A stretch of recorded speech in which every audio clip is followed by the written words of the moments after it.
Growing together project 0 से लेकर 12 साल के बच्चों के लिए शुरू किया गया था, जिसका मकसद वो बच्चे जो किसी भी किस्म की बाहम माजूरी या वल्नरेबिलिटी के साथ हैं, उनके लिए ऐसे मौक़े पैदा किए जाएं ताकि वो आज़ादाना तौर पर अपनी तालीम के हक़ को जारी रख सकें, खेल कूद और फ़न के ज़रिए से सीख सकें और उनकी आने वाली ज़िंदगी में बेहतरी आ सके। इस मकसद के लिए ग्रोइंग टुगेदर प्रोजेक्ट ने यूनियन काउंसिल्स जलोज़ई और लाला 64 में वालदैन के ग्रुप्स बनाए, जो कि मर्दों और औरतों के अलहदा ग्रुप्स पर मुश्तमिल हैं।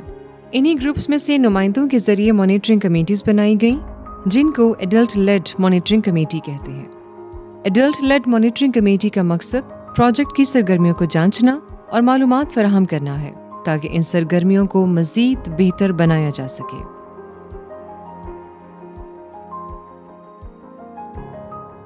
अडल्ट एड मॉनिटरिंग कमेटी की तरबियत भी की गई कि किस तरह से उन्होंने फीडबैक प्रोवाइड करना है। तो जो प्रोजेक्ट का फेज आउट स्ट्रेटजी का काम शुरू हुआ, तो उसमें ये तजवीज़ दी गई कि क्यों ना इन अडल्ट एड मॉनिटरिंग कमेटीज़ को हम कम्युनिटी बेस्ड ऑर्गेनाइजेशन में तब्दील कर दें। इस तरह से हमने ये सफ़र आगाज़ कर दिया और दोनों यूनियन कौंसिल में जो मॉनिटरिंग की कमेटीज़ थी उनको CBO की तरफ बढ़ाने की में मदद देनी शुरू कर दी। जलोज़ई में जो ऑर्गेनाइजेशन उन्होंने बनाई गुलूना माशूमान के नाम से है वो, और वो उसकी रजिस्ट्रेशन के लिए उन्होंने बाकायदा अप्लाई कर दिया है। इसी तरह जो तरनाब सिविल सोसाइटी थी, उन्होंने अपना नाम तब्दील करके तरनाब तर्स सिविल सोसाइटी कर लिया और उसमें बाकी नुमाइंदों को भी बुलाया। इन कमेटीज़ ने कम्युनिटी लेवल पर बहुत से कामों में पहल शुरू की।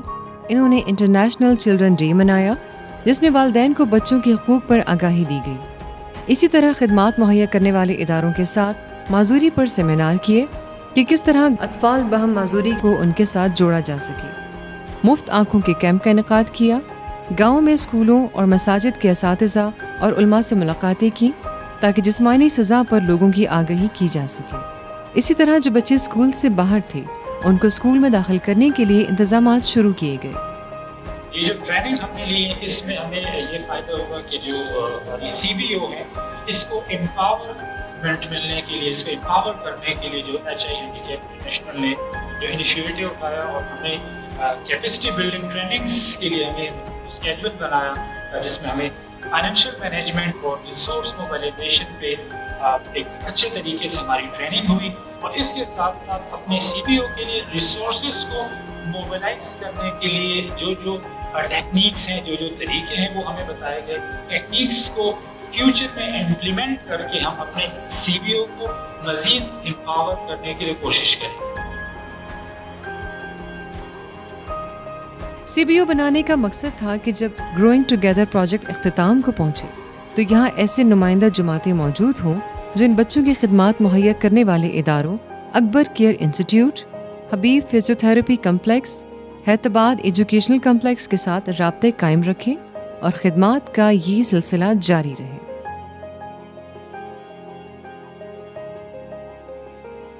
अगर ये प्रोजेक्ट ख़त्म होता है, तो अब हमें यकीन है कि ये CBO इन बच्चों को उन इदारों तक रसाई देती रहेगी और उन तक जाती रहेगी।